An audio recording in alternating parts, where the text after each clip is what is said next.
4 ಜನ ಗಂಡ್ಮಕ್ಳು ಸೊ ಬಂದ್ ಹಿಡ್ಕೊಂಡ್ರು ನನ್ನನ್ನ. ಆಮೇಲೆ ಒಬ್ಬ ನೀಟಾಗಿ ಹಿಂದೆಯಿಂದ ಸೊಂಟಕ್ಕೆ ಕೈ ಬಿಟ್ಟ, ಸೆನ್ಸಿಟಿವ್ ಪಾರ್ಟಿಗೆ ಸರಿಯಾಗಿ ಹೊಡೆದೆ. ಅಟ್ ಎ ಟೈಮ್ 8 ನಾನೀಗ ಲಾಸ್ಟ್ ನೇಪಾಳ ರೈಡ್ ಹೋದಾಗ ತೆಲಂಗಾಣ ಎಂಟ್ರಿ ಆದೆ, ಫುಲ್ ಎಕ್ಸಾಸ್ಟ್ ಆಗಿ ಹೋಗಿದೆ. ಒಂದ್ ಕಡೆ ಎಳ್ನೀರ್ ಸಿಕ್ತು, ಚೆನ್ನಾಗ್ ಕುಡ್ದೆ. ಎಳ್ನೀರು ಒಂದೇ ಸತಿ ಅಷ್ಟೇ. ಆ ಮನುಷ್ಯನ್ಗೆ ಭಯ ಶುರು ಆಗ್ಬಿಟ್ಟಿದೆ, ನಾನು ಇಲ್ಲಿ ಹೆಸರು ಬಾಯ್ ಬಿಟ್ಬಿಡ್ತೀನಿ ಅಂತ. ಸೊ ಆ ರಿಗ್ರೆಟ್ ನನಗ್ ಬೇಕಾಗಿತ್ತು. ಕರ್ಮ ಎಲ್ಲೂ ಹೋಗಲ್ಲ.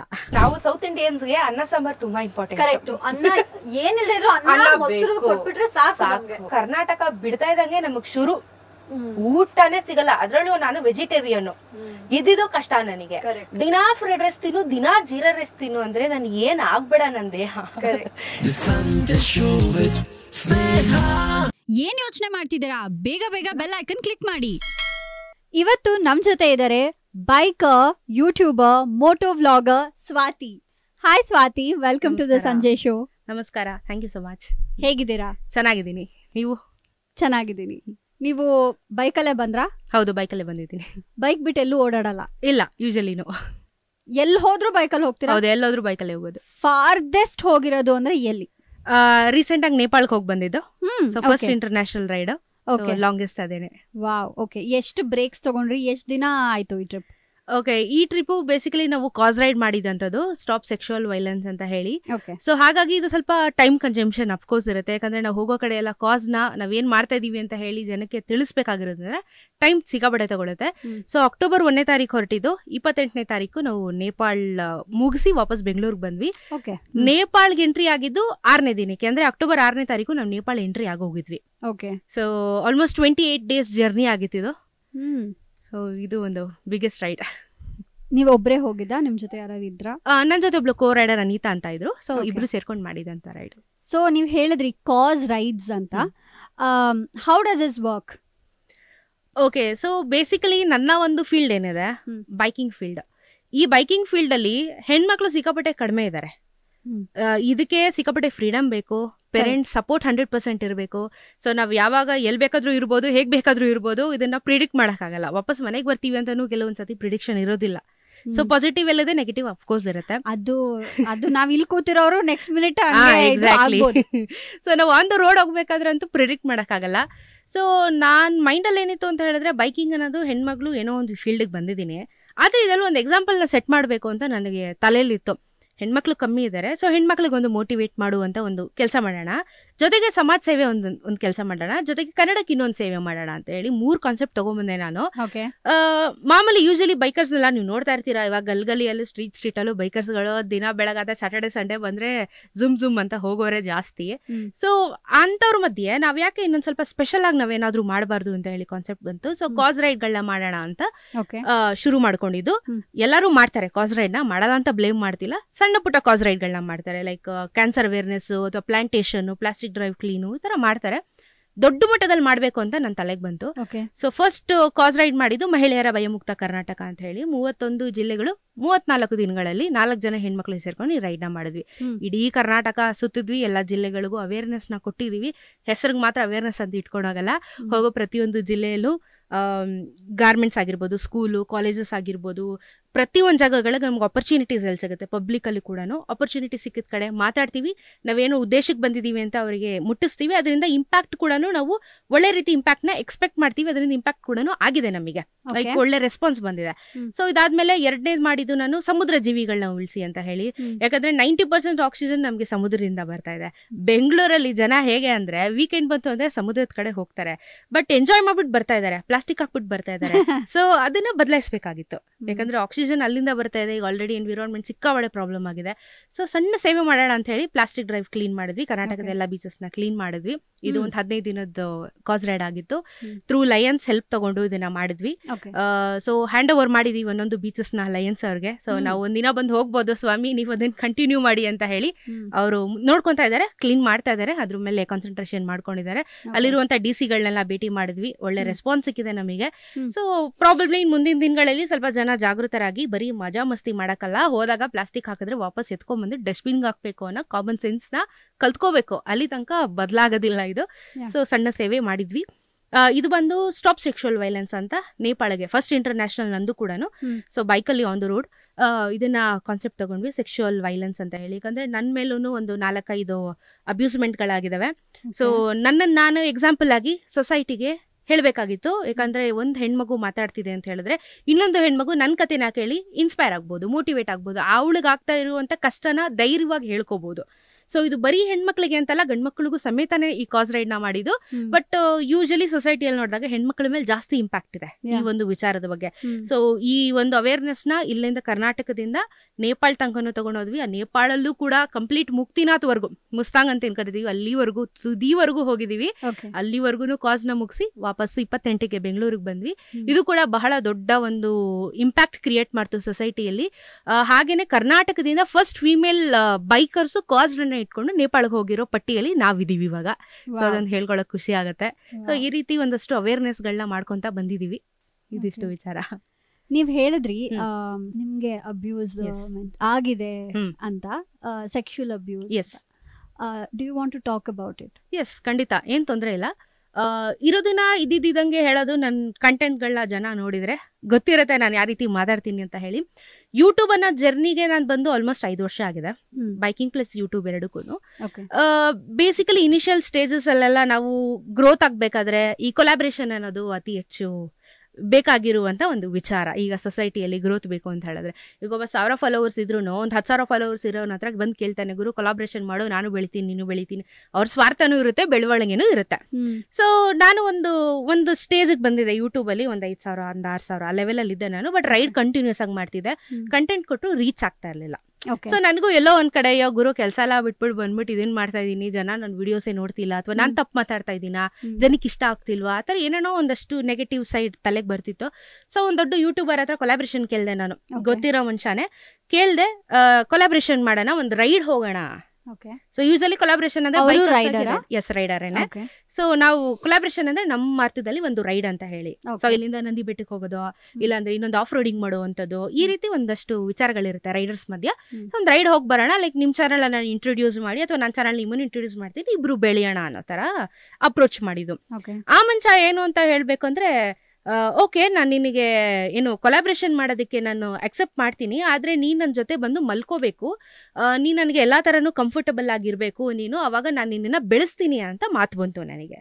ಸೊ ನನಗೆ ಯಾವ ರೀತಿ ಆಗ್ಬಿಡ್ತು ಅದು ಅಂದ್ರೆ, ನಾನು ಕೆಲಸ ಎಲ್ಲ ಬಿಟ್ಬಿಟ್ಟು ನಾನು ಯಾಗುರು ಈ ಫೀಲ್ಡ್ಗೆ ಬರ್ಬೇಕಿತ್ತು, ಈ ತರ ಕಚ್ಚಡ ಮಾತುಗಳನ್ನ ಕೇಳಿಸ್ಕೊಳ್ಳೋದಿಕ್ಕ, ಲೈಕ್ ನನ್ನ ಭವಿಷ್ಯ ಏನಾಗಬೇಕು ಮುಂದೆಗಡೆ, ಈ ತರ ಎಲ್ಲ ಮಾತಾಡಿದ್ರೆ ಸ್ಟೇಟ್ಮೆಂಟ್ಗಳನ್ನ ಕೊಟ್ರೆ ಅಂತ ಹೇಳಿ ತುಂಬಾ ಬೇಜಾರಾಯ್ತು. ಈ ಫೀಲ್ಡಲ್ಲಿ ಈ ತರ ಕಚ್ಚಡಗಳಿರ್ತಾರ ಅಂತ ಹೇಳಿ ಬೇಜಾರಾಯ್ತು. ಸೊ ನಾನು ನನ್ನ ಪೇರೆಂಟ್ಸ್ ಹತ್ರ ತುಂಬಾ ಫ್ರೆಂಡ್ಲಿ ಆಗಿದ್ದೀನಿ, ಓಪನ್ ಆಗಿದ್ದೀನಿ. ಅವ್ರ ಹತ್ರ ನಾನು ಈ ವಿಚಾರನ ಹೇಳ್ಕೊಂಡಾಗ ಆ ಮನುಷ್ಯನ ಕರೆಸಿ ಅವ್ರಿಗೆ ಏನೇನ್ ಪೂಜೆ ಮಾಡ್ಬೇಕು ಎಲ್ಲಾ ತರ ಪೂಜೆ ಮಾಡಿ, ನನ್ ಮಗಳ ಆತರ ಅಲ್ಲ, ಈ ತರ ಒಂದು ಹೆಣ್ಣನ್ನ ಆತರ ನೋಡ್ಬೇಡ, ಒಂದು ಫೀಲ್ಡ್ ಬರ್ಬೇಕು ಅಂತ ಹೇಳಿದ್ರೆ ಎಷ್ಟು ಸ್ಟ್ರಗಲ್ ಇರುತ್ತೆ, ಅವಳು ಹಾರ್ಡ್ ವರ್ಕಿಂಗ್ ಡೇಸ್ ಇರುತ್ತೆ, ಸ್ಯಾಕ್ರಿಫೈಸ್ ಇರುತ್ತೆ ಪೇರೆಂಟ್ಸ್ದು, ಈ ತರ ತಪ್ಪಾಗಿ ಪೋಟ್ರೆ ಮಾಡ್ಬೇಡ, ನನ್ ಮಗಳು ಕಷ್ಟದಿಂದಾನೇ ಬೆಳಿತಾಳೆ ಬಿಡು, ಇವತ್ತೆಲ್ಲ ನಾಳೆ ಕನ್ನಡಿಗರು ಕೈ ಹಿಡಿತಾರೆ ಅಂತ ಹೇಳಿ ಬುದ್ಧಿ ಹೇಳಿ ಒಂದೆರಡು ಹೊಡೆದು, ಅಫ್ಕೋರ್ಸ್ ಪೇರೆಂಟ್ಸ್ ಆಗಿ ಅಷ್ಟು ಮಾಡಿಲ್ಲ ಅಂದ್ರೆ ಹೇಗೆ, ಸೊ ಬುದ್ಧಿ ಕಲ್ಸಿ ಅಲ್ಲಿಗೆ ಆ ಮನುಷ್ಯ ಇವತ್ಗೂ ಕೂಡ ನನ್ನ ಹತ್ರ ಮಾತಾಡಲ್ಲ, ರಿಗ್ರೆಟ್ ಮಾಡ್ತಾನೆ. ನಾನು ಏನಾದ್ರು ಹಾಕಿದ್ರೆ ಅದಕ್ಕೆ ಇಂಡೈರೆಕ್ಟ್ ಆಗಿ ರಿಗ್ರೆಟ್ ಮಾಡೋದು, ರಿಯಾಕ್ಟ್ ಮಾಡೋದು, ಮೆಸೇಜ್ಗಳು ಮಾಡೋದು. ಸೊ ಈ ವಿಡಿಯೋಗಳನ್ನ ಮಾಡ್ತಾ ಮಾಡ್ತಾ ಈಗ ಲೇಟೆಸ್ಟ್ ಆಗಿ ಇಂಟರ್ವ್ಯೂಗಳೆಲ್ಲ ನಡೀತು. ಆ ಮನುಷ್ಯನ್ಗೆ ಭಯ ಶುರುವಾಗ್ಬಿಟ್ಟಿದೆ, ನಾನು ಇಲ್ಲಿ ಹೆಸರು ಬಾಯ್ಬಿಟ್ಬಿಡ್ತೀನಿ ಅಂತ. ಸೊ ಆ ರಿಗ್ರೆಟ್ ನನಗ್ ಬೇಕಾಗಿತ್ತು. ಕರ್ಮ ಎಲ್ಲೂ ಹೋಗಲ್ಲ, ಕರ್ಮ ಮೇಲೆ ನಾನು ಬಿಲೀವ್ ಮಾಡ್ತೀನಿ. ಮನುಷ್ಯನ್ ತಪ್ಪಾಗಿದೆ ಅಂತ ಗೊತ್ತಿದ್ರೇನೆ ಆತ ಮೆಸೇಜ್ ಮಾಡಿ, ಓಕೆ ನಾನು ಎಲ್ಲ ಹೆಸರು ಬಿಟ್ಬಿಡ್ತೀನಿ, ಹೆಸರು ಹೇಳ್ಬಿಡ್ತೀನಿ ಅಂತ. ನಾನು ಹೆಸರು ಹೇಳಲ್ಲ, ಯಾಕಂದ್ರೆ ಅವ್ರಿಗೂ ಫ್ಯಾಮಿಲಿ ಇದೆ, ನನಗೂ ಫ್ಯಾಮಿಲಿ ಇದೆ, ನಾನು ಸ್ಪಾಯ್ಲ್ ಮಾಡಕ್ ಇಷ್ಟಪಡಲ್ಲ. ಬಟ್ ಆ ಮನುಷ್ಯಂಗ ಆತ ಮಾಡಿರೋದ್ ಕರ್ಮ ಗೊತ್ತಾಗಿದೆಯಲ್ಲ, ನನಗಷ್ಟೇ ಸಾಕು. ಸೊ ಇದು ಒಂದು ನನಗೆ ನಡೆದಿರುವಂಥದ್ದು. ಹಾಗೇನೆ ಇನ್ಫ್ಲೂಯೆನ್ಸರ್ ಅಂತ ಹೇಳ್ತಾರೆ ನಮ್ಮನ್ನೆಲ್ಲ ಇವಾಗ, ಲೈಕ್ 20,000 ಫಾಲೋವರ್ಸ್ ಅದು ಇದು ಅಂದ್ಮೇಲೆ ಇನ್ಫ್ಲೂಯೆನ್ಸರ್ಸ್ ಅನ್ನೋ ಕ್ಯಾಟಗರಿಗೆ ನಾವೆಲ್ಲ ಲಿಸ್ಟ್ ಬರ್ತೀವಿ. ಸೆಕೆಂಡ್ ವಿಚಾರ ನಾನು ಹೇಳ್ತಿರೋದು. ಸೊ ಇನ್ಫ್ಲೂಯೆನ್ಸರ್ ಅಂತ ಹೇಳಿದಾಗ ಇವಾಗ ನಮ್ಗೆ ಪ್ರಮೋಷನ್ ಮುಖ್ಯವಾಗಿರುವಂತ ಒಂದು ಸೋರ್ಸ್ ಆಫ್ ಇನ್ಕಮ್ ಎಲ್ಲರಿಗೂ. ಇಲ್ಲೇನಾಯ್ತು, ನನಗೆ ಯಾವ್ದೋ ಒಂದು ವ್ಯಕ್ತಿ ಮೆಸೇಜ್ ಮಾಡ್ದ, ನನ್ನ ಜೊತೆ ಒಂದು ಬೆಡ್ ಸೀನ್ ಮಾಡು ನೀನು, ಯಾವುದೋ ಮೂವಿಗೆ ಬೆಡ್ ಸೀನ್ ಮಾಡು ನೀನು, ನಿನಗೆ ನಾನು 10,000 ರೂಪಾಯಿ ಕೊಡ್ತೀನಿ, ನಿನಗೆ ಅದು ಇದಾಗುತ್ತೆ, ಪ್ರಮೋಷನ್ ಮಾಡ್ದಂಗಾಗುತ್ತೆ, ನಾನು ಮೂವಿ ಪ್ರಮೋಷನ್ ಮಾಡ್ದಂಗಾಗುತ್ತೆ ಅಂತ ಹೇಳಿ. ನಾನು ಇನ್ಫ್ಲೂಯೆನ್ಸರ್ ಯೂಟ್ಯೂಬರ್ ಅಂದ್ರೆ ಏನ್ ಅನ್ಕೊಂಡಿದೀರಾ ಫಸ್ಟ್ ಕೇಳಿ. ಯಾವ ತರ ಇಂಪ್ಯಾಕ್ಟ್ ಆಗ್ಬಿಡಿದೆ ಅಂತ ಹೇಳಿದ್ರೆ, ಯಾರೋ ಮಾಡಿರೋ ಕೆಲ್ಸಗಳಿಂದ ನಿಜವಾಗ್ಲೂ ಕಂಟೆಂಟ್ ಕೊಡ್ತಾ ಇದಾರಲ್ಲ, ಅವ್ರಿಗೆ ಇಲ್ಲಿ ಮರ್ಯಾದೆ ಇಲ್ಲ.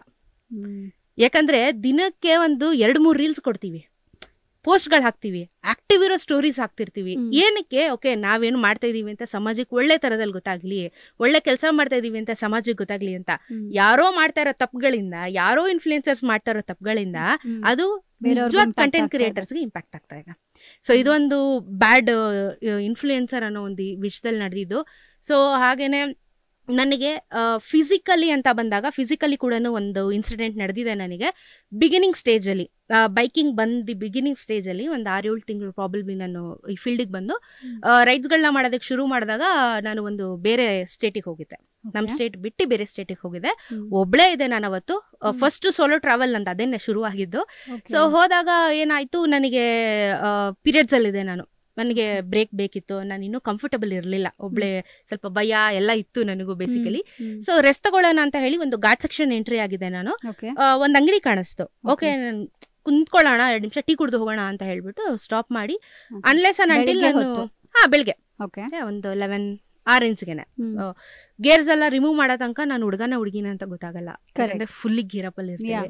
ಸೊ ಹೆಲ್ಮೆಟ್ ಎಲ್ಲ ಬಿಚ್ಬಿಟ್ಟು, ಜಾಕೆಟ್ ಬಿಚ್ಬಿಟ್ಟು ಲೈಕ್ ರಿಲ್ಯಾಕ್ಸ್ ಮಾಡ್ಕೋತಿದ್ದೆ. ಅಂಗಡಿಗೆ ಹೋಗಿ ಟೀ ಹೇಳ್ಬಿಟ್ಟು ನಾನು ಬೈಕ್ ಹತ್ರ ನಿಂತ್ಕೊಂಡಿದ್ದೆ. ಏನ್ ಒಂದು 50 ಮೀಟರ್ಸ್ ಇರ್ಬೋದು ನನಗೂ ಅಂಗಡಿಗೂ ಡಿಸ್ಟೆನ್ಸ್.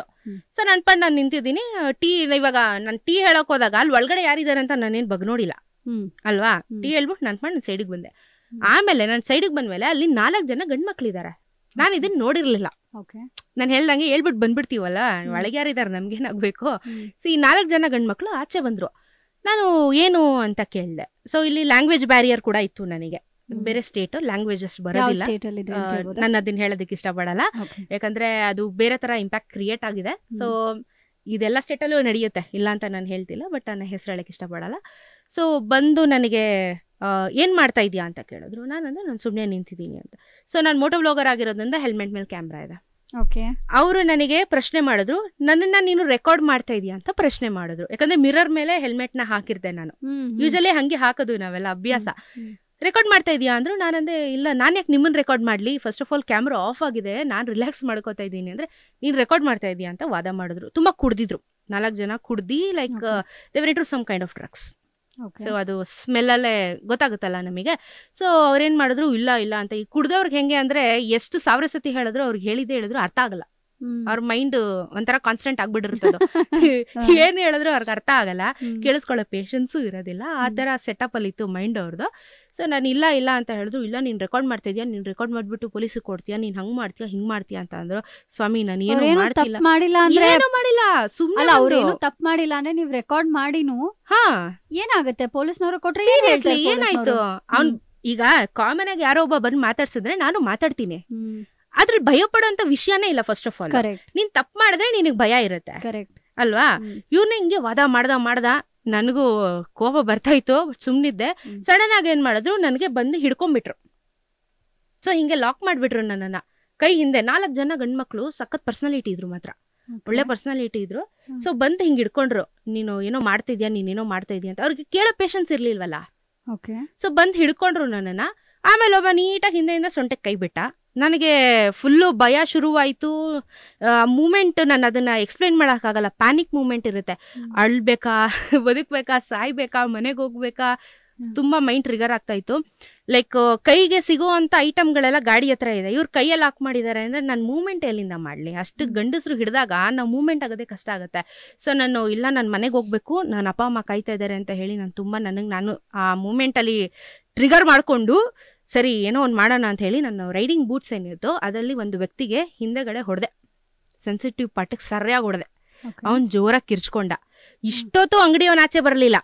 ಇವನ್ ಕಿರ್ಚ್ಕೊಂಡ್ಮೇಲೆ ಅಂಗಡಿಯವನ್ ಆಚೆ ಬಂದ. ನಾನು ಅವನ್ಗೆ ಕೇಳ್ದೆ, ಇಷ್ಟೊತ್ತು ನಾನು ಕಿರ್ಚ್ತಾ ಇದ್ದೀನಿ, ಇಷ್ಟೊತ್ತು ನೀನ್ ಅಂಗಡಿಯಿಂದ ಬಂದಿರ್ಲಿಲ್ಲ, ಈಗ ಏನಕ್ಕೆ ಬರ್ತಾ ಇದೀಯಾ ಅಂತ ಅವ್ನು ಪ್ರಶ್ನೆ ಮಾಡಿದೆ. ಇವ್ರು ಆಕ್ಚುಲಿ ಕಂಪ್ಲೀಟ್ ಏನಿದಾರಲ್ಲ ಇವರೆಲ್ಲ ಒಂದೇ ಗ್ಯಾಂಗು, ಅಂಗಡಿಯವ್ರದ್ದು ಒಂದೇ ಗ್ಯಾಂಗು. ಸೊ ಇವ್ನಿಗೆ ಹೊಡೆದಿದ ತಕ್ಷಣ ಇವ್ರು ಕಿರ್ಚ್ಕೊಂಡ. ಇವ್ನಿಗೇನಾಯ್ತು ಅಂತ ಈ 3 ಜನ ಡಿಸ್ಟ್ರಾಕ್ಟ್ ಆದ್ರು. ಅವಳು ನನಗೂ ಹೊಡೆದು ಬಿಡ್ತಾಳೆ ಅನ್ನೋ ತರ ಡಿಸ್ಟ್ರಾಕ್ಟ್ ಆಗೋಯ್ತು. ಅದೇ ಮೂವ್ಮೆಂಟ್ಗೆ ಟೂರಿಸಂ ವೆಹಿಕಲ್ಗಳು ಬರಕ್ ಶುರು ಆಯ್ತು. ಸೊ ಇನ್ನ ಹಿಡಿದ್ರೆ ಪಬ್ಲಿಕ್ಸ್ ಬಂದ್ರೆ ಇವನಿಗೆ ಮಾಂಜ ಬೀಳುತ್ತೆ ಅನ್ಬಿಟ್ಟು ಅಲ್ಲಿಂದ ಸಾರಿ ಮೇಡಮ್ ಇಲ್ಲ, ನಾನು ಅವನಿಗೆ ಎದುರಿಸ್ದೆ. ರೆಕಾರ್ಡ್ ಆಗಿದೆ ವಿಡಿಯೋ, ನಾನು ಸ್ಟೇಷನ್ಗೆ ಹೋಗಿ FIR ಕೊಡ್ತೀನಿ ಅಂತ ಹೆದರಿಸ್ದೆ ಅವನಿಗೆ. ರೆಕಾರ್ಡ್ ಆಗಿರಲಿಲ್ಲ, ಆಕ್ಚುಲಿ ಆನೇ ಆಗಿಲ್ಲ ಕ್ಯಾಮ್ರಾ, ಬಟ್ ನಾನು ಭಯ ಇಡಿಸ್ಬೇಕು ಅವನಿಗೆ. ಇಲ್ಲ ನಾಳೆ ಇನ್ನೊಂದು ಹೆಣ್ಣು ಹುಡುಗಿ ಈ ತರ ಬಂದಾಗ ಈ ತರ ಅಟ್ಯಾಕ್ ಮಾಡಿದ್ರೆ ಏನ್ ಮಾಡೋಣ, ನಮ್ ಸ್ಟೇಟು ಅಂತಲ್ಲ, ಬೇರೆ ಯಾವ್ದೋ ಸ್ಟೇಟ್ ಇಂದ ಬಂದಾಗ್ಲೂ ಒಂದು ಹೆಣ್ಣೆ ಅಲ್ವಾ. So this is very bad, very wrong. ಅಂದ್ರೆ ನನಗೆ ಬಹಳ ತುಂಬಾ ಬೇಸರವಾಗಿರುವಂತ ವಿಚಾರ ಇದು. ಸೊ ಈ ರೀತಿ ಅಟ್ಯಾಕ್ ಆಗಿತ್ತು. ಅದರಿಂದ ಆಮೇಲೆ ಅಲ್ಲಿ ಓಡೋದ್ರವ್ರುಗಳು ಎಸ್ಕೇಪ್, ಅವನ ಅಂಗಡಿ ಬಿಟ್ಬಿಟ್ಟೆ ಎಸ್ಕೇಪ್ ಆಗ್ಬಿಟ್ಟ ಅವನು. ಅವ್ನು ಎಲ್ಲೋ ಅಂತ ಗೊತ್ತಿಲ್ಲ ನನಗೆ. ನಾನು ಅಲ್ಲಿಂದ ಫಸ್ಟ್ ಜಾಗ ಖಾಲಿ ಮಾಡ್ಬೇಕಾಗಿತ್ತು. ನನಗ್ ಭಯ, ಫುಲ್ಲು ಭಯ ನನಗೆ. ಸೊ ಒಂದ್ ಹೆಣ್ಣಾಗಿ ಅಷ್ಟು ಅವನ ಒಡೆದು ಬಂದಿರೋದೇ ದೊಡ್ಡ ವಿಷಯ ನನಗೆ. ನಾನೇ ಒಂಥರ ಆಗ್ಬಿಟ್ಟಿರ್ತೀನಿ, ಮೈಂಡ್ ಫುಲ್ ಇದಾಗ್ಬಿಟ್ಟಿರುತ್ತೆ. ಸೊ ಅಲ್ಲಿಂದ ವಾಪಸ್ ಬಂದ್ಬಿಟ್ಟೆ. ನಾನು ರೈಡ್ ಕಂಪ್ಲೀಟ್ ಮಾಡ್ಲಿಲ್ಲ. ಮನೆಗ್ ಬಂದ್ಬಿಟ್ಟು ಅಪ್ಪ ಅಮ್ಮನಿಗೆ ಹೇಳ್ದೆ, ಹಿಂಗೆಲ್ಲ ಆಗಿದೆ ಅಂತ ಹೇಳ್ದೆ.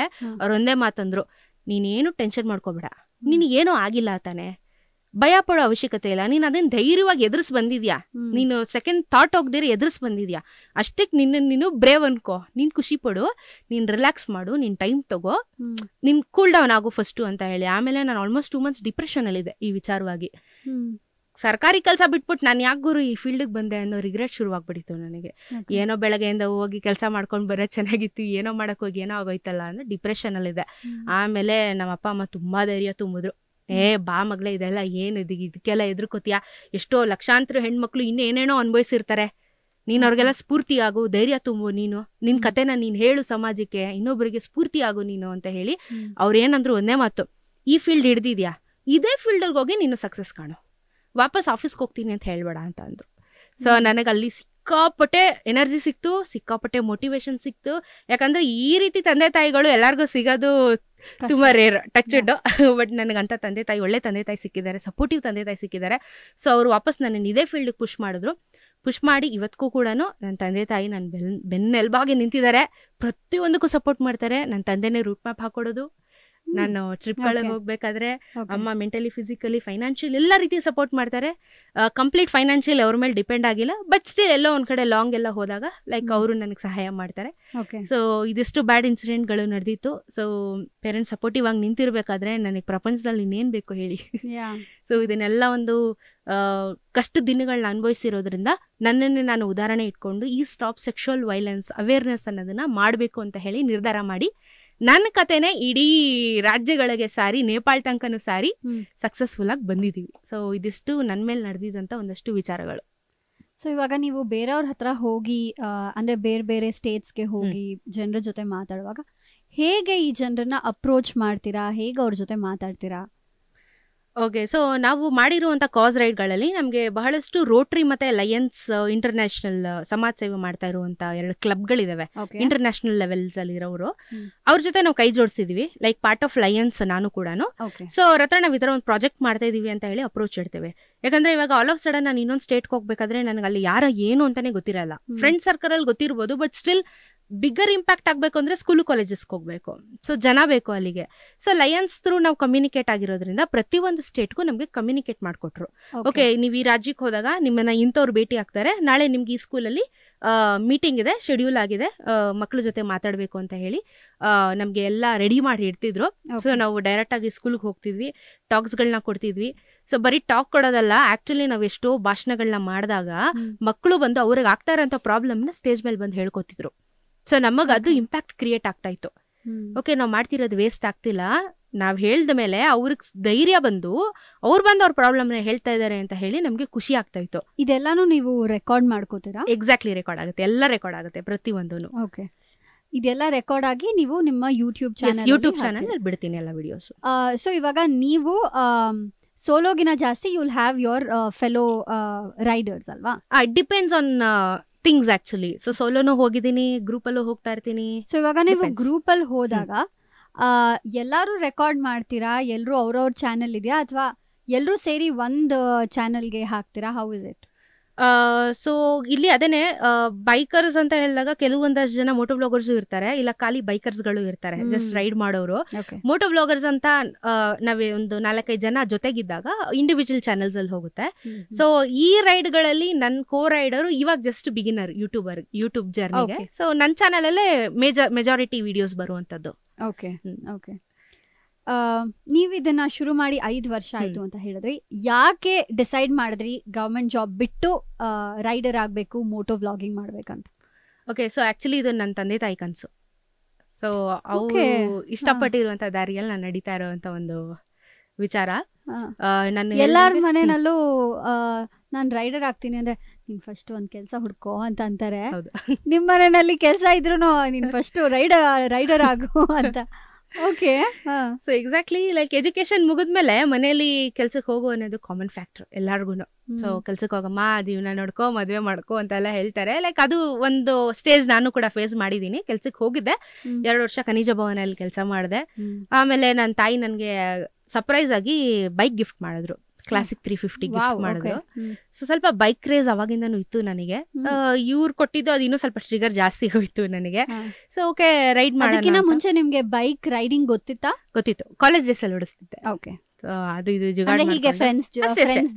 ಅಷ್ಟೇ, ಫ್ರೆಂಡ್ಸ್ ಇಸ್ಕೊಂಡು ರೈಡ್ ಮಾಡೋದೆಲ್ಲ ಮಾಡ್ತಿದ್ದೆ. ಬಟ್ ಪ್ರೊಫೆಷನ್ ಅಂತ ಏನಿರ್ಲಿಲ್ಲ, ಸುಮ್ನೆ ಅಲ್ಲಿ ಇಲ್ಲಿ ತಿರ್ಗೋದು ಇರ್ತಿತ್ತು.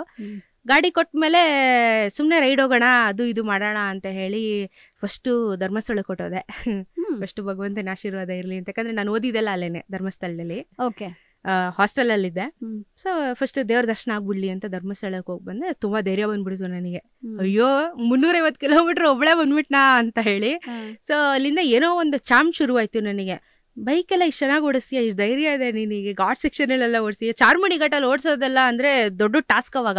ಈಗೆಲ್ಲ ಹೋಗ್ತಾ ಇದಾರೆ, ಬಟ್ ಅವಾಗ ರೋಡ್ಸ್ ಗಳೆಲ್ಲ ಹಂಗಿತ್ತು 5 ವರ್ಷದ ಕೆಳಗೆ. ಸೊ ನನ್ಗೆ ಧೈರ್ಯ ಬಂದ್ಬಿಡ್ತು, ಮಾಡೋಣ ಅಂತ ಹೇಳಿ ಮನೆಗೆ ವಾಪಸ್ ಹೋದ್ಮೇಲೆ ಹೇಳ್ದೆ ನಾನು ಬೈಕರ್ ಆಗ್ತೀನಿ ಅಂತ ಹೇಳ್ದೆ. ಸ್ವಲ್ಪ ಅಫ್ಕೋರ್ಸ್ ಮನೇಲಿ ಪೂಜೆ ಎಲ್ಲ ಮಾಡಿದ್ರು. ಬೈಕ್ ಕೊಟ್ಮೇಲೆ ನೀವು ಫಸ್ಟ್ ರೈಡ್ ಧರ್ಮಸ್ಥಳಕ್ಕೆ ಹೋಗಿದ್ದು. ಸೊ ಅದಾದ್ಮೇಲೆ ಬಂದ್ ಹೇಳ್ದೆ ನಾನು ಬೈಕಿಂಗ್ ಮಾಡ್ತೀನಿ ಅಂತ ಹೇಳ್ದೆ. ಅವರು ಕೆಲ್ಸ ಬಿಟ್ಬಿಟ್ಟು ಇದೆಲ್ಲ ಮಾಡ್ತೀಯ ನೀನು, ಬೇಡ ಅಂತೆಲ್ಲ ಹೇಳಿ, ಲೈಕ್ ಗೊತ್ತಲ್ಲ ಮನೇಲಿ ಕೆಲಸ ಬಿಡ್ಬೇಕಾದ್ರೆ, ಅದು ಗೌರ್ಮೆಂಟ್ ಜಾಬ್ ಬಿಡ್ಬೇಕಾದ್ರೆ ಅಂತೂ ಸ್ವಲ್ಪ ಎಲ್ಲ ಜಾಸ್ತಿ ವಾರ್ನಿಂಗ್ ನಡೀತು ಮನೇಲಿ.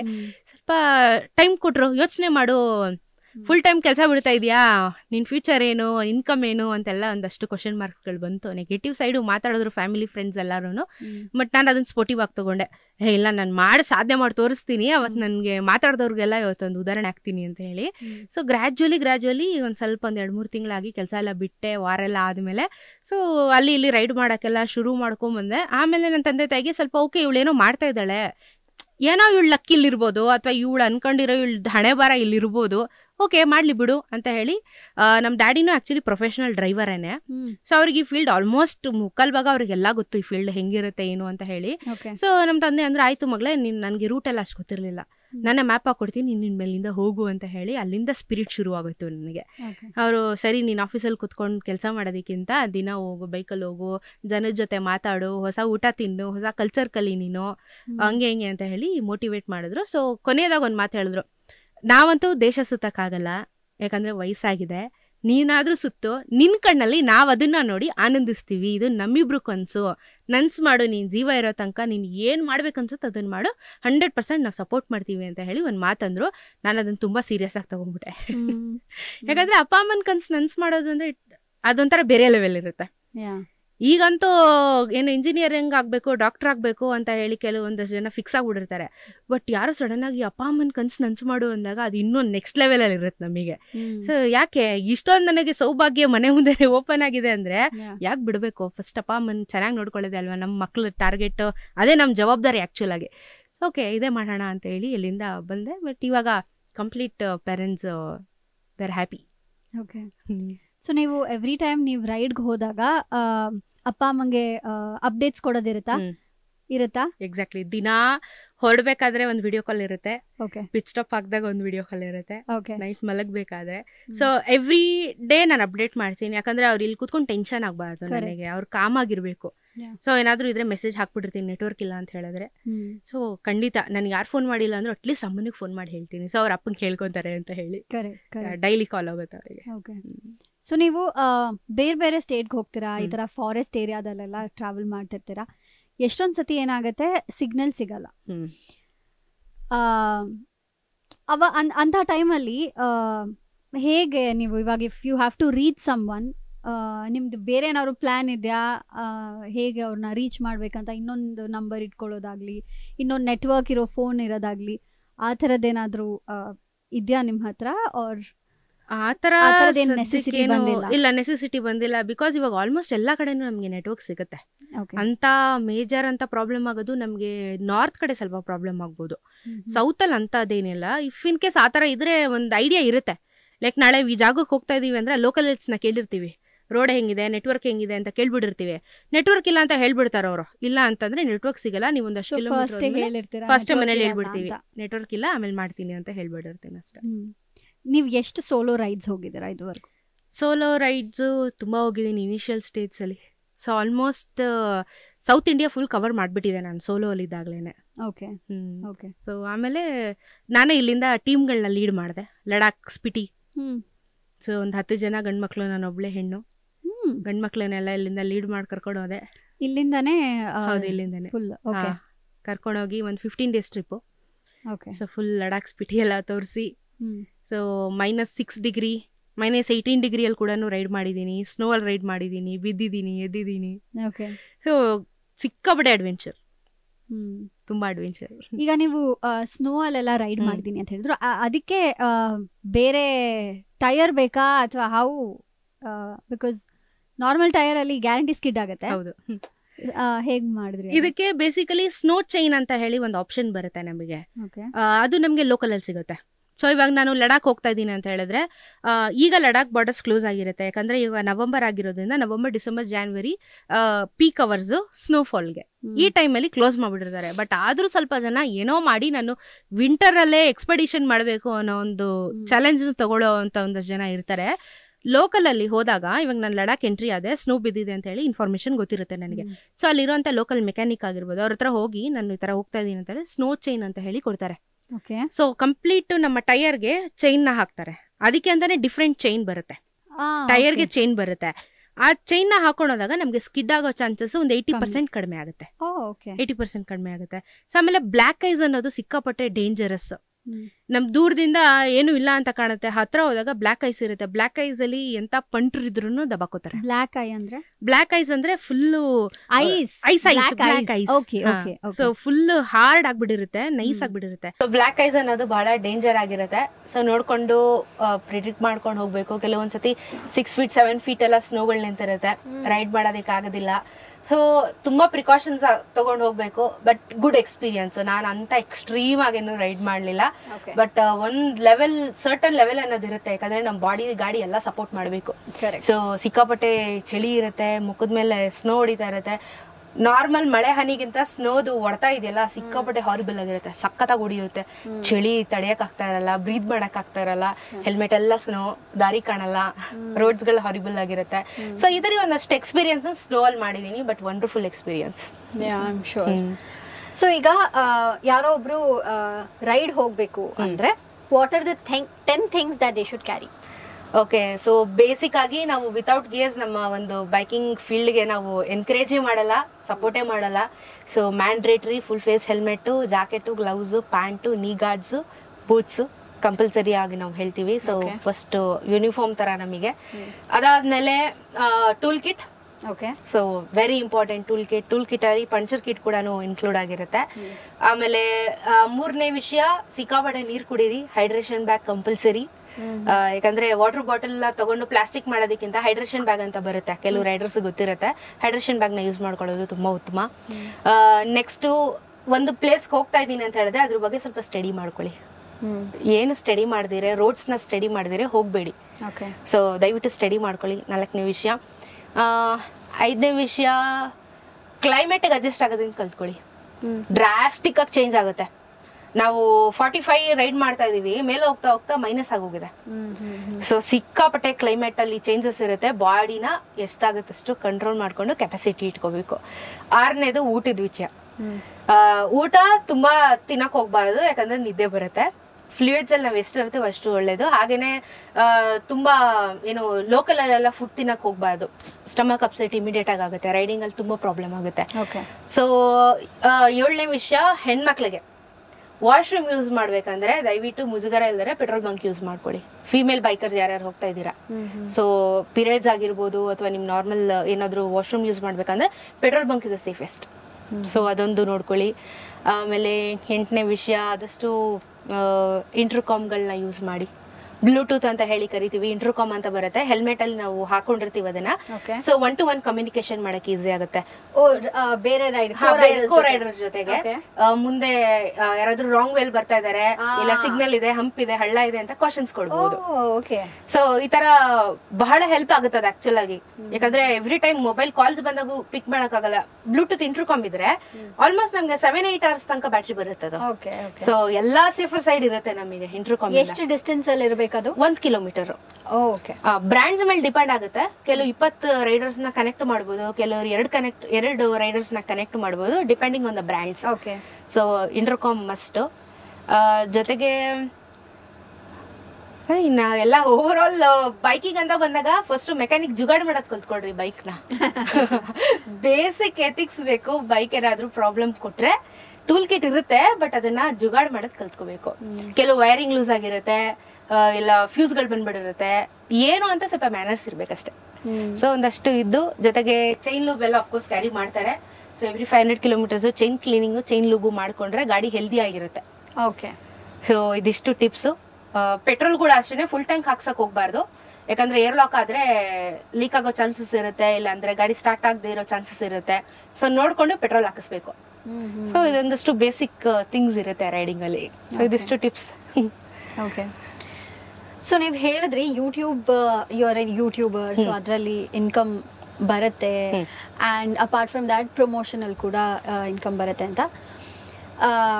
ಪ್ರಮೋಷನ್ಸ್ ಅಲ್ಲಿ how do you approach the brand, or ಅವರೇ ನಿಮ್ಗೆ ಅಪ್ರೋಚ್ ಮಾಡ್ತಾರಾ ಅಥವಾ ನೀವು ಬ್ರ್ಯಾಂಡ್ಸ್ಗೆ ಅಪ್ರೋಚ್ ಮಾಡ್ತೀರಾ?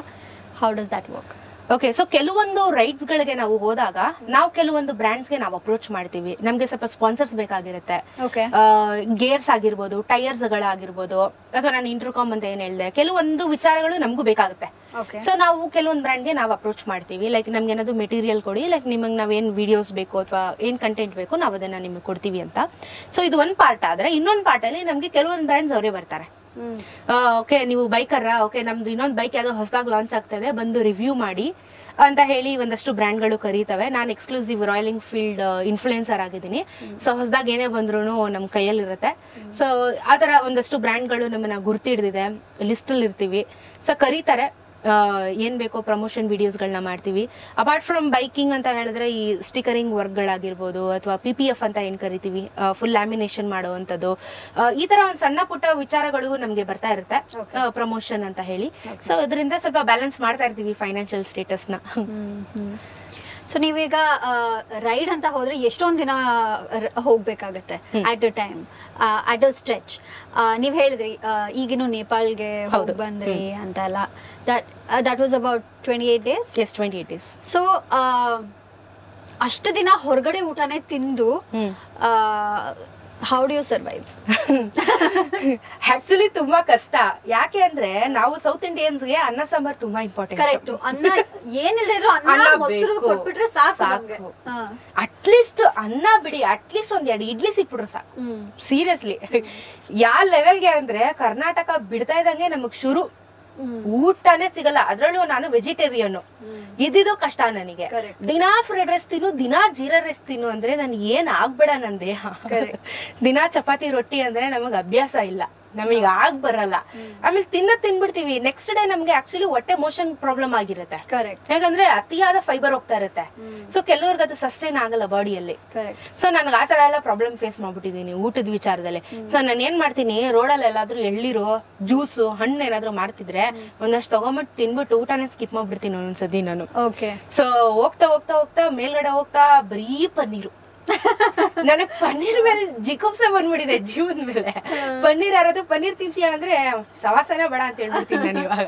ಯಾಕಂದ್ರೆ ಅಲ್ಲಿ ಮೋಸ್ಟ್ ಆಫ್ ದೆಮ್ ಪನ್ನೀರ್ ತಿಂತಾರೆ. ಸೊ ಅವ್ರಲ್ಲಿ ಜಾಸ್ತಿ ಇದು ಮಾಡ್ತಾರೆ ಅದನ್ನ. ಪನ್ನೀರು, ಬಟಾಣಿ, ಆಲೂಗಡ್ಡೆ ಜಾಸ್ತಿ. ಆಪ್ಷನ್ನೇ ಇಲ್ಲ. ಬರೀ ನೀನು ಬಾಸುಮತಿ ಅಕ್ಕಿ, ದಾಲ್. ನಮಗ್ ಬಾಸುಮತಿ ಅಕ್ಕಿ ಆಗಲ್ಲ, ನಮ್ಗೆ ಆಗಲ್ಲ. ಸಿಕ್ಕಾಪಟ್ಟೆ ಪ್ರಾಬ್ಲಮ್. ನಾನ್ ಕೆಲವೊಂದ್ಸತಿ ಇನ್ಸ್ಟೆಂಟ್ ಕ್ಯಾರಿ ಮಾಡ್ಬಿಡ್ತೀನಿ, ನಮ್ಮ MTR ಕ್ಯಾರಿ ಮಾಡ್ಬಿಟ್ಟಿರ್ತೀನಿ. ಬಿಸಿನೀರ್ ಹಾಕೊಂಡ್ ತಿಂದ್ರೆ ಏನೋ ಒಂದ್ ಅವಲಕ್ಕಿನೋ ಶಾವಿಗೆನೋ ಆಗೋಗುತ್ತೆ ಜೀವನ ಅನ್ಕೊಂಡು. ಆ ತರಾನು ಫೇಸ್ ಮಾಡಿದೀನಿ. ಸೊ ಒಂದು ಏನಿಲ್ಲ ಅಂದ್ರೆ ಒಂದ್ 8-9 ಎಳ್ಳೀರು ಕುಡಿದ್ಬಿಟ್ಟು ಒಂದೊಂದ್ಸತಿ ಸರ್ವೈವ್ ಆಗಿ ಹೋಗ್ಬಿಟ್ಟಿರ್ತೀನಿ ನಾನು. ಬರೀ ಎಳ್ಳೀರ್ ಕುಡ್ಕೊಂಡು ಹೋಗೋದು. ಅಂದ್ರೆ at A time at A time 8. ನಾನೀಗ ಲಾಸ್ಟ್ ನೇಪಾಳ ರೈಡ್ ಹೋದಾಗ ತೆಲಂಗಾಣ ಎಂಟ್ರಿ ಆದೆ, ಫುಲ್ ಎಕ್ಸಾಸ್ಟ್ ಆಗಿ ಹೋಗಿದೆ. ಒಂದ್ ಕಡೆ ಎಳ್ನೀರ್ ಸಿಕ್ತು, ಚೆನ್ನಾಗ್ ಕುಡ್ದೆ. 8 ಎಳ್ನೀರು ಒಂದೇ ಸತಿ ಅಷ್ಟೇ ಕುಡ್ದೆ ಕುಡ್ದೆ ಕುಡ್ದೆ ಕುಡ್ದೆ. ಹೈಡ್ರೇಷನ್ ಬ್ಯಾಗು ಎಳ್ನೀರು ತುಂಬಿಸ್ಕೊಂಡೆ. ಹೈಡ್ರೇಷನ್ ಬ್ಯಾಗು ಒಂದ್ ಎಳ್ನೀರು ತುಂಬಿಸ್ಕೊಂಡು ರಾತ್ರಿ ತನಕ ನೆಮ್ಮದಿ ಆಗಿದ್ದು. ಹಶ್ವೆ ಆಗಲ್ಲ. ವಾಶ್ರೂಮ್ ಅಫ್ಕೋರ್ಸ್ ಒಂದ್ 2 ಸತಿ ನಿಲ್ಸ್ದೆ, ಬಟ್ ಸಸ್ಟೈನ್ ಆಯ್ತು. ನೀರು ಜಾಸ್ತಿ ಹೋಯ್ತಾ ಹೊಟ್ಟೆಗೆ, ಮುಗೀತು. ಸೊ ಸಿಕ್ಕಾಪಟ್ಟೆ ಚಾಲೆಂಜ್. ಆಮೇಲೆ ನನ್ ಜೊತೆಗಿರೋರೆಲ್ಲ ನಾನ್ ವೆಜ್ ಜಾಸ್ತಿ ಪ್ರಿಫರ್ ಮಾಡಿದ್ರೆ ನಾನ್ ವೆಜ್ ಹೋಟೆಲ್ ಹೋಗ್ತಾರೆ. ನಾನು ಅಲ್ಲಿ ಹೋಗಿ ಏನ್ ತಿನ್ಲಿ? ನಾನೇನಾದ್ರೂ ಫ್ರೈಡ್ ರೈಸ್ ಹೇಳಿದ್ರೆ ಅದೇ ಬಣ್ಣಿಲ್ ಹುರಿದು ಕೊಡ್ತಾ ನಾನು. ಸೊ ಕೆಲವೊಂದು ಇರುತ್ತೆ, ಅಡ್ಜಸ್ಟ್ ಮಾಡ್ಕೋತೀನಿ, ಮಾಡ್ಕೊಳ್ಳೋದೇ ಇಲ್ಲ ಅಂತ ನಾನೇನು ರೀಸನ್ಸ್ ಕೊಡ್ತಿಲ್ಲ. ಬಟ್ ನೋಡ್ಕೊಂಡು ಕಷ್ಟ. ಬಟ್ ಏನಂದ್ರೆ ಇಲ್ಲಿ ಇನ್ನೊಂದು ಚಾಲೆಂಜ್ ನಮ್ಗೆ ಏನಂದ್ರೆ 28 ದಿನ ಏನೇನೋ ಸಿಕ್ಪಕ್ಕಿ ತಿನ್ಕೊಂಡು ಹೋಗಿರ್ತೀವಿ. ವಾಪಸ್ ಮನೆಗ್ ಬಂದ್ಮೇಲೆ ರುಚಿಯಾಗಿ ಮಾಡಿರ್ತಾರೆ, ಅದನ್ನ ತಿನ್ನಕ್ ಆಗಲ್ಲ ನಮ್ಗೆ. ಹೊಟ್ಟೆ ಸರಿಗಿರಲ್ಲ, ಹೊಟ್ಟೆ ಕೆಟ್ಟೋಗಿರುತ್ತೆ. ಆಮೇಲೆ ಏನಂದ್ರೆ ಕಂಪ್ಲೀಟ್ ಟೇಸ್ಟ್ ಬಟ್ಟೆ ಚೇಂಜ್ ಆಗ್ಬಿಟ್ಟಿರುತ್ತೆ ನಮ್ದು. ದಿನ ಆಚೆ ತಿಂದು ಇವಾಗ ಮನೇಲಿ ಬಂದು ತಿನ್ನು ಮಗಳೇ. ನಮ್ ಬಂದ ತಕ್ಷಣ ನಮ್ಮಮ್ಮ ಬಂದಿದ್ ದಿನಾನೇ ಪುಳಿಯೋಗರೆ ಮಾಡಿ ಇಟ್ಬಿಟ್ಟಿದ್ರು. ನಾನಂತೂ ರೋಡಲ್ಲೇ ಕುತ್ಕೊಂಡ್ ತಿನ್ಬಿಟ್ಟೆ, ಆಗ್ಲಿಲ್ಲ. ಆ ಲೆವೆಲ್ಗೆ ಎಕ್ಸಾಸ್ಟ್ ಆಗಿತ್ತು. ಸರಿ ಸೊಪ್ಸಾರು ಮಾಡಿದ್ರು ಮಧ್ಯಾಹ್ನಕ್ಕೆ. ಸೊಪ್ಸಾರು ಬಾಳ ಪ್ರೀತಿ ನನಗೆ. ಮುದ್ದೆ ಎಲ್ಲ ಮಾಡಿದ್ರು, ತಿನ್ನಕ್ಕೆ ಆಗ್ತಾ ಇಲ್ಲ ನನಗೆ. ದಿನ ಆಚೆ ತಿನ್ಬಿಟ್ಟು ಮನೆ ಊಟ ಅರಗ್ಸಕ್ ಆಗ್ತಿಲ್ಲ ನನಗೆ. ಏನೋ ಒಂಥರ ಇಷ್ಟ ಆಗ್ತಿಲ್ಲ ಫ್ಲೇವರು. ಸೊ ಗ್ರಾಜುಲಿ 1 ವಾರ ಬೇಕು ಮನೆ ಊಟ ಮತ್ತೆ ಅಡ್ಜಸ್ಟ್ ಆಗಕ್ ನನಗೆ. ಸೊ ಅಲ್ಲೆಲ್ಲ ಸೀರಿಯಸ್ಲಿ ಹಂಗೆ ಆಗ್ಬಿಟ್ಟಿರುತ್ತೆ. ಸೊ ಮತ್ತೆ ಆಚೆ ಹೋದ್ರೆ ಏನಾದ್ರು ತಿನ್ನೋಣ ಅಂತ ಹೋದ್ರೆ ಮತ್ತೆ ಅದೇ ಪನ್ನೀರು, ಅದೇ ಸಮೋಸ, ಹುಚ್ಚಿಡ್ ಹೋಗ್ಬಿಡುತ್ತೆ. ಸೊ ಮನೆ ಫುಡ್ ಬೆಸ್ಟ್, ಬಟ್ ಟೈಮ್ ತಗೊಳುತ್ತೆ. ಬಾಳಿ ಕಷ್ಟ, ಭಾರಿ ಕಷ್ಟ ಟ್ರಾವೆಲ್ ಅಲ್ಲಿ. ಯಾರಾದ್ರೂ ಸಿಕ್ಬಿಟ್ರೆ ತಿನ್ಬಿಡೋಣ ಅಂತ ಅನ್ಸಿದ್ರು ತಿನ್ನಕ್ಕಾಗಲ್ಲ, ರೈಡ್ ಮಾಡ್ಬೇಕು, ನಿದ್ದೆ ಬರುತ್ತೆ. ಸೊ ಒಂಥರ ಬರ್ಗೆಟ್ಟು ಜೀವನ ಆಗಿರುತ್ತೆ ಊಟದ ವಿಚಾರದಲ್ಲಿ ನಮ್ಗೆ. ನೀವ್ ಎಷ್ಟೊಂದು ರೈಡ್ ಮಾಡ್ತಿದ್ದೀರಾ, ಎಷ್ಟೊಂದು ಟ್ರಾವೆಲ್ ಮಾಡ್ತಾ ಇದ್ದೀರಾ.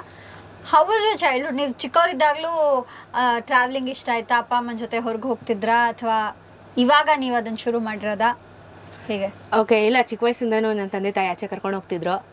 ಅವಾಗಲೇ ನಾನು 8ನೇ ಕ್ಲಾಸಲ್ಲಿ ಇರೋದಾಗೆ ಕಾಶಿ ಹರಿದ್ವಾರ ಎಲ್ಲ ಅವಾಗಲೇ ತೋರಿಸ್ಬಿಟ್ಟು ಮುಕ್ತಿ ಕೊಡಿಸ್ಬಿಟ್ಟಿದ್ರು ನನಗೆ. ಸೊ ಅಪ್ಪ ಡ್ರೈವಿಂಗ್ ಫೀಲ್ಡ್ ಆಗಿರೋದ್ರಿಂದ ಅವ್ರಿಗೆ ಆಚೆ ತಿರ್ಗಕ್ಕೆ ಸಿಕ್ಕಾಪಟ್ಟೆ ಆಸೆ. ಕಾಶ್ಮೀರ್ಗೆಲ್ಲ ಅವಾಗಲೇ ಕಾರಲ್ಲಿ ಕರ್ಕೊಂಡು ಹೋಗಿದ್ರು. ಬಟ್ ಏನಂದ್ರೆ ಅಷ್ಟಕ್ಕಷ್ಟೇ ನೆನಪಲ್ವಾ, ಅಂತ ಮೆಮೊರೀಸ್ ಅಂತ ಇಟ್ಕೊಳ್ಳೋದೇನಿಲ್ಲ. ಲೈಕ್ ಅಪ್ಪನೂ ಅದೇ ಫೀಲ್ಡಲ್ಲಿ ಇರೋದ್ರಿಂದ ನನಗೆ ಅವರು ಕ್ಯೂರಿಯಾಸಿಟಿ ಹೇಳೋದು, ನಾನು ಅಲ್ಲೋದಾಗ ಚೆನ್ನಾಗಿತ್ತು, ಫೋಟೋಸ್ ಎಲ್ಲ ನೋಡಿದಾಗ ಮೆಮೊರೀಸ್. ಬಟ್ ನಾನು ಅನ್ಕೊಂಡೆ ನಾನು ಇವಾಗ ಹೋದ್ರೆ ಇನ್ನೂ ಎಷ್ಟು ಚೆನ್ನಾಗಿರುತ್ತಲ್ವಾ ಅಂತ ಹೇಳಿ ಇವಾಗ ಸವಿತಾ ಇದ್ದೀನಿ ಪ್ರತಿಯೊಂದೂ. ಸೊ ಅವಾಗಿಂದಾನೇ ಇದೆ ಮನೆಯಿಂದ. ಸೊ ಒಂದು ಸೆಗ್ಮೆಂಟ್ ಇದೆ, ಜನರಲ್ ನಾಲೆಜ್ ಕ್ವೆಶನ್ಸ್ ಕೇಳ್ತೀನಿ. ಸಿಂಪಲ್ 3ನೇ ಕ್ಲಾಸ್ ಮಕ್ಳಿಗೆ ಕೇಳೋ ಅಂತ ಕ್ವೆಶನ್. ಅಪ್ಪ ನಾನು ಉತ್ತರ ಕೊಟ್ಟಿಲ್ಲ ಅಂದ್ರೆ ಟ್ರಾಲ್ ಮಾಡ್ಬಿಡ್ತಾರೆ ಆಮೇಲೆ ಜನ. ನೀವು 3ನೇ ಕ್ಲಾಸ್ ಪಾಸ್ ಆಗ್ತೀರಾ ಇಲ್ವಾ ಇವಾಗ ನೋಡೋಣ. ಆಗ ಬಂದಿದ್ದೀರಾ? ಅಯ್ಯೋ, ಆದ್ರೂ ಕಷ್ಟ ಇದೆ. Brain of computer is? ನಮ್ಮ ಅಪ್ಪನೇ ಗೊತ್ತಿಲ್ಲ, ಸೀರಿಯಸ್ಲಿ ಮರ್ತೋಗಿದ್ದೀನಿ. CPU. ಕರೆಕ್ಟ್. ನನ್ನ ಪಕ್ಕ ಟ್ರಾಲ್ ಮಾಡ್ತಾರೆ ನೋಡ್ಕೊಳ್ಳಿ. Which animal has hump on its back? Camel. Correct. Smallest state of India is?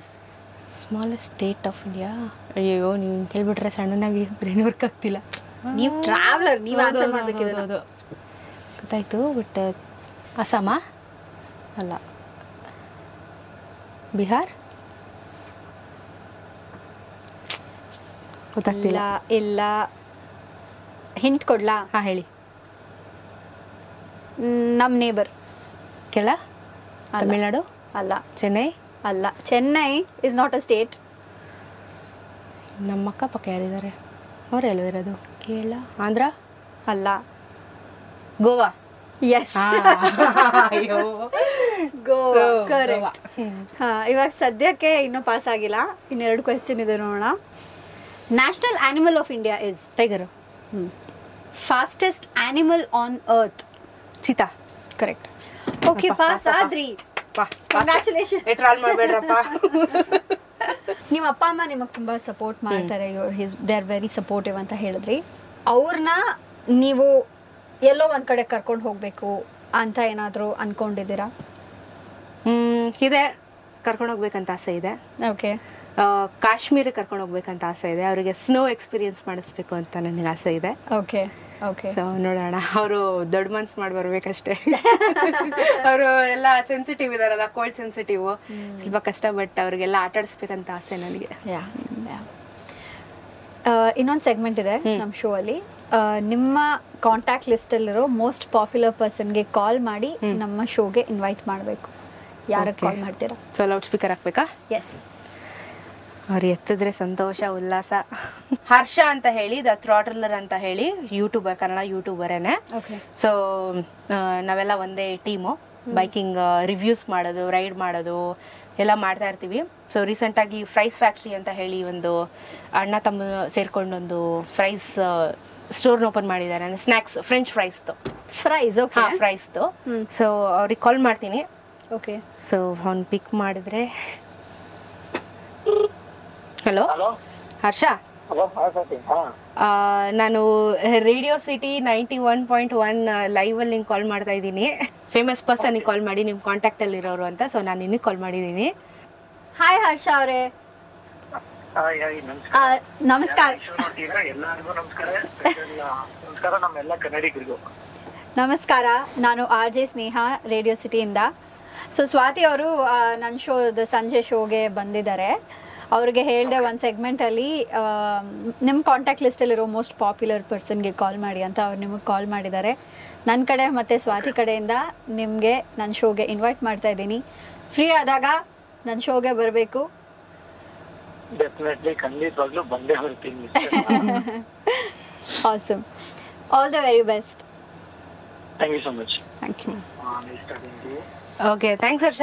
Swati, ಅಲ್ಲಿ ಚೆನ್ನಾಗಿ ಮಾತಾಡು, ಕನ್ನಡ ಇನ್ನ ಮೇಲೆ. ಖಂಡಿತ ಖಂಡಿತ, ಅದೇ ಅಲ್ವಾ ನಮ್ಮ ಜವಾಬ್ದಾರಿ ಕನ್ನಡ ಯೂಟ್ಯೂಬರ್ಸ್ ಆಗಿ. Yes. Okay Harsha, thank you. Okay, bye. ನೋಡಿ, ಹರ್ಷ ಅಂತ ಹೇಳಿ ನಮ್ಮ ಮೋಟೋ ಇರೋದಷ್ಟೇನೆ. ಕನ್ನಡ ಮೋಟೋ ವ್ಲಾಗರ್ಸ್ ಅಂತ ಹೇಳಿದ್ರೆ ಅಥವಾ ಕನ್ನಡ ಯೂಟ್ಯೂಬರ್ಸ್ ಅಂತ ಹೇಳಿದ್ರೆ ತುಂಬಾ ಕಡಿಮೆ ಜನರಿಗೆ ಕೆಲವೊಂದಷ್ಟು ಜನ ಮಾತ್ರ ಗೊತ್ತಿದ್ದಾರೆ. ಸೊ ಫಾರ್ ಎಕ್ಸಾಂಪಲ್, ಇವಾಗ ತುಂಬಾ ನೇಮು ಫೇಮ್ ಇರುವಂತವ್ರು ಮಾತ್ರ ಜನ ಬೆಳೆಸ್ತಾ ಇದ್ದಾರೆ. ಆದ್ರೆ ತುಂಬಾ ಕಷ್ಟ ಪಡ್ತಾ ಇರುವಂತ ಕನ್ನಡ ಯೂಟ್ಯೂಬರ್ಸ್ಗಳು ನಮ್ಮಲ್ಲಿದ್ದಾರೆ.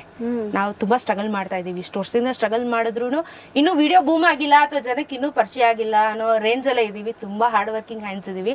ಸೊ ಎಲ್ಲಾರನ್ನೂ ಸಮಾನವಾಗಿ ನೋಡಿ ಕನ್ನಡ ಯೂಟ್ಯೂಬರ್ಸ್ ನ ಬೆಳೆಸಿ. ಬೇರೆ ಬೇರೆ ಭಾಷೆ ಯೂಟ್ಯೂಬ್ ಚಾನೆಲ್ಗಳನ್ನ ನೋಡಿ ಕಂಪ್ಯಾರಿಸನ್ ಮಾಡಿ ಚಪ್ಪಾಳೆ ಹೊಡಿಯೋದಕ್ಕಿಂತ ನಮ್ಮ ಕನ್ನಡದಲ್ಲಿ ಸಿಕ್ಕಾಪಟ್ಟೆ ಕಂಟೆಂಟ್ ಕೊಡ್ತಾ ಇರುವಂತ ಯೂಟ್ಯೂಬರ್ಸ್ ಇದೀವಿ. ದೇಶ ವಿದೇಶ ಎಲ್ಲ ಕೂತ್ ಜಾಗದಲ್ಲಿ ತೋರಿಸ್ತಾ ಇದೀವಿ ನಾವುಗಳು. ಸೊ ಕನ್ನಡ ಯೂಟ್ಯೂಬರ್ಸ್ಗೆ ಸಪೋರ್ಟ್ ಮಾಡಿ.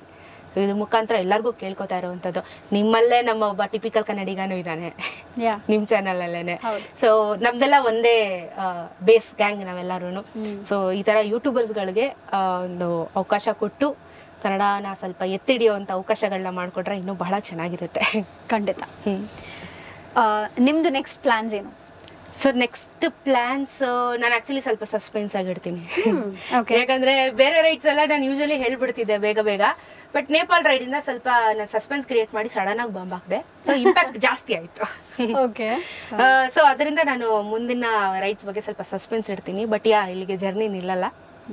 ಸೊ ಮುಂದುವರಿಯುತ್ತೆ. ಬಟ್ ಬಿಗರ್ ಇಂಪ್ಯಾಕ್ಟ್ ಕ್ರಿಯೇಟ್ ಮಾಡುವಂತ ರೈಡ್ಸ್ನೇ ಮಾಡ 100%. ಅದು ಮಾತ್ರ ಖಂಡಿತ. ಅದಲ್ಲಿ ಕನ್ನಡಕ್ಕೇನೆ ಜಾಸ್ತಿ ಪ್ರಿಫರೆನ್ಸ್. ಕನ್ನಡಕ್ಕೆ ಏನೋ ಒಂದು ವಿಷಯ ಇರುತ್ತೆ. ಆಸಮ್. ನೀವು ಹೀಗೆ ಕಾಸ್ ಇರುವಂಥ ರೈಡ್ಸ್ ಮಾಡ್ತಾ ಇರಿ, ಅವೇರ್ನೆಸ್ ಕೊಡ್ತಾ ಇರಿ. ಬಂದಿದ್ದಕ್ಕೆ ತುಂಬ ಥ್ಯಾಂಕ್ಸ್. ತುಂಬ ಚೆನ್ನಾಗಿತ್ತು. It was very nice talking to you. Thank you so much. Actually ನಮಗೆ ರೇಡಿಯೋದಲ್ಲಿ ಫಸ್ಟ್ ಟೈಮ್ ರೆಕಗ್ನೈಸೇಷನ್ ಸಿಕ್ಕಿ ಕರೆಸಿರುವಂಥದ್ದು. ನಾನು ಕೂಡ ರೇಡಿಯೋ ಸ್ಟೇಷನಲ್ಲಿ ಫಸ್ಟ್ ಟೈಮ್ ಬಂದು ಮಾತಾಡ್ತಿರೋವಂಥದ್ದು. ಸೊ ಈ ಥರ ಜನ ಗುರುತಿಸ್ತಾ ಇದ್ದಾರೆ ಅಂತ ಹೇಳಿದ್ರೆ ಅಟ್ಲೀಸ್ಟ್ ನಾವು ಮಾಡಿರೋದ್ರಲ್ಲಿ ಒಂದು 10% ಸೊಸೈಟಿಗೆ ಏನೋ ಇಂಪ್ಯಾಕ್ಟ್ ಆಗಿದೆ ಅಂತ ಭಾವಿಸ್ತೀನಿ. ಸೊ ನಿಮಗೆ ಥ್ಯಾಂಕ್ ಯು ರೇಡಿಯೋ ಸಿಟಿ ಅವರಿಗೆ ಬಹಳ ಧನ್ಯವಾದಗಳು. ಇದೇ ರೀತಿ ಎಲ್ಲ ಕನ್ನಡ ಯೂಟ್ಯೂಬರ್ಸ್ಗಳನ್ನ, ಬೈಕರ್ಸ್ಗಳನ್ನ, ವುಮೆನ್ ಬೈಕರ್ಸ್ಗಳನ್ನ ಸಪೋರ್ಟ್ ಮಾಡಿ. ಜೊತೆಗೆ ದಯವಿಟ್ಟು ಒಂದು ಸಂದೇಶ, ಕನ್ನಡನ ಬೆಳೆಸಿ, ಕನ್ನಡನ ಉಳಿಸಿ, ಕನ್ನಡನ ಅತಿ ಹೆಚ್ಚು ಮಾತಾಡಿ. ಯಾಕಂದ್ರೆ ಕನ್ನಡನೇ ಎಲ್ಲ ಪ್ರಮುಖವಾಗಿರುವಂತ ವಿಚಾರ. ಸೊ ದಯವಿಟ್ಟು ಕನ್ನಡನ ಮಾತಾಡಿ. ಇದ್ರ ಬಗ್ಗೆ ಜಾಗೃತಿ ಮೂಡಿಸುವಂತ ಕಾರ್ಯಕ್ರಮ ಆಗಲಿ ಅಂತ ಕೇಳ್ಕೊತಾ ಇದ್ದೀನಿ. Thank you so much. Thank you. ಇಂತಹ ಹೆಚ್ಚಿನ ಕಾಂಟೆಂಟ್ಗಳಿಗೆ ಸಬ್ಸ್ಕ್ರೈಬ್ ಆಗಿ Radio City Kannada YouTube channel. ಏನ್ ಯೋಚನೆ ಮಾಡ್ತಿದ್ದೀರಾ? ಬೇಗ ಬೇಗ ಬೆಲ್ ಐಕನ್ ಕ್ಲಿಕ್ ಮಾಡಿ.